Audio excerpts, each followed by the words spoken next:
Hello friends, नमस्ते र स्वागत छ तपाईहरुलाई नेपाली होम कुकिङ च्यानलमा। आज मैले तपाईहरुको लागि आलु चिप्सको रेसिपी लिएर आएको छु र तपाईहरुलाई पक्कै पनि मन पर्नेछ। ल सुरु गरौँ है त। र यदि तपाईहरुलाई भिडियो मन परेको छ भने लाइक चाहिँ क्लिक गरिदिनु होला है त।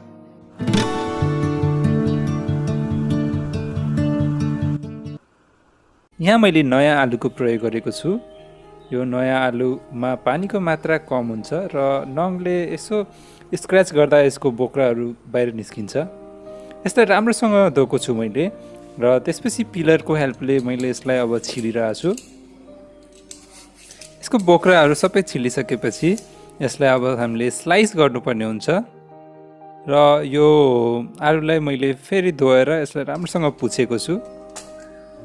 यहाँ मैले स्लाइसर लिएको छु। यो स्लाइसरको थिकनेस एडजस्ट गर्न सकिन्छ र तपाईहरुले पातलो आलुको चिप्स निस्किनेवाला स्लाइसर युज गर्नु होला। मेरो स्लाइसरबाट पातलो आलुको चिप्स निस्किरहेछ, तपाईहरुले हेर्न सक्नुहुनेछ कतिको पातलो हाम्रो यो आलुको चिप्स बनिरहेछ।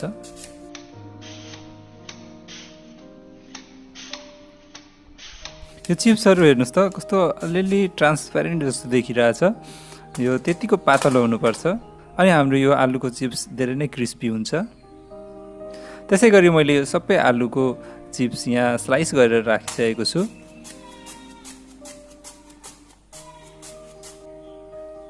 अब यो स्लाइस गरेको चिप्सहरुमा पानी छ र यो पानीलाई अब हामीले पुस्नु पर्ने हुन्छ। त्यसको लागि मैले यहाँ एउटा कपडा लिएको छु कटनको, त्यसमाथि एउटा एउटा गरेर चिप्स राख्दै छु र यो चिप्समा भएको सबै पानीहरु पुस्नु पर्ने हुन्छ र यसलाई मैले ट्याप गरेर पुछिरहेको छु।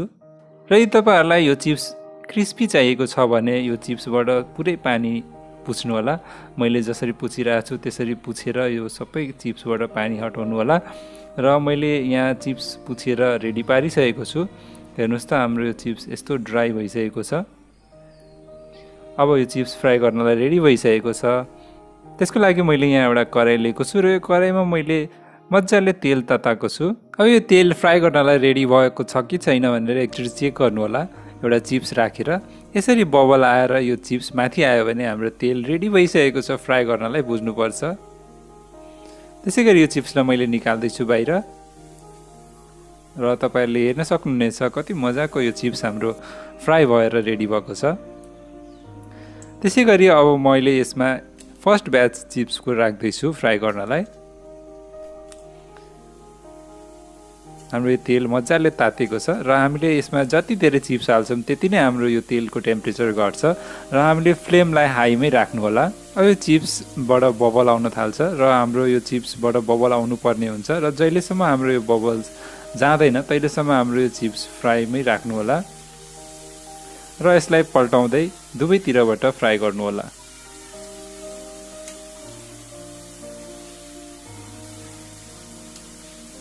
हाम्रो यो चिप्सबाट अब बबल आउन छोडेको छ र हाम्रो यो चिप्स चाहिँ फ्राई भएर रेडी भइसकेको छ भनेर बुझ्नु पर्ने हुन्छ।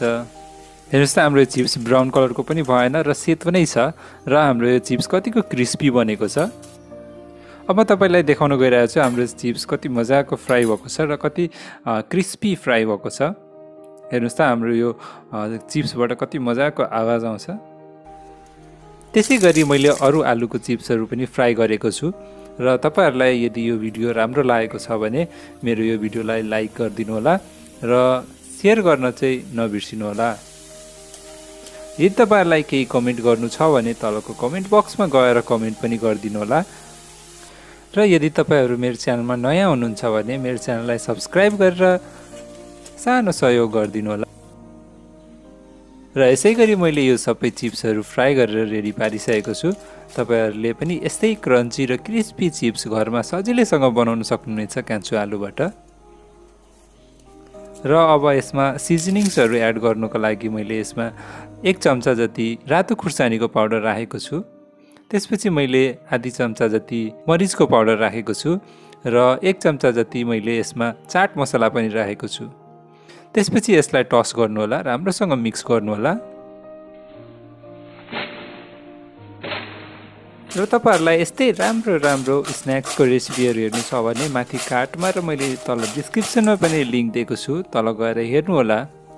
र यदि तपाईहरुलाई यसमा नुन हाल्नुपर्ने छ भने नुन पनि हाल्न सक्नुहुनेछ, माथिबाट छर्किदिनु होला र यसलाई फेरि एकचोटी टस गर्नु होला। त्यसै गरी हाम्रो यो अब क्रिस्पी र क्रन्ची आलुको चिप्स बनेर रेडी भइसकेको छ। तपाईहरूले पनि यसै गरी सजिलो तरिकाले आलुको चिप्स घरमा बनाउनु होला। हेर्नुहोस् त हाम्रो यो स्पाइसी आलुको चिप्स कति राम्रो देखिरहेछ र यो कतिको क्रिस्पी भएको छ। र यदि तपाईँहरूलाई मेरो यो भिडियो राम्रो लागेको छ भने यो भिडियोलाई लाइक र सेयर गरिदिनु होला अनि मेरो च्यानललाई सब्सक्राइब गर्न चाहिँ नबिर्सिनु होला। फेरि भेटौँला अर्को भिडियो लिएर, त्यतिन्जेलसम्मको लागि by by, enjoy your day.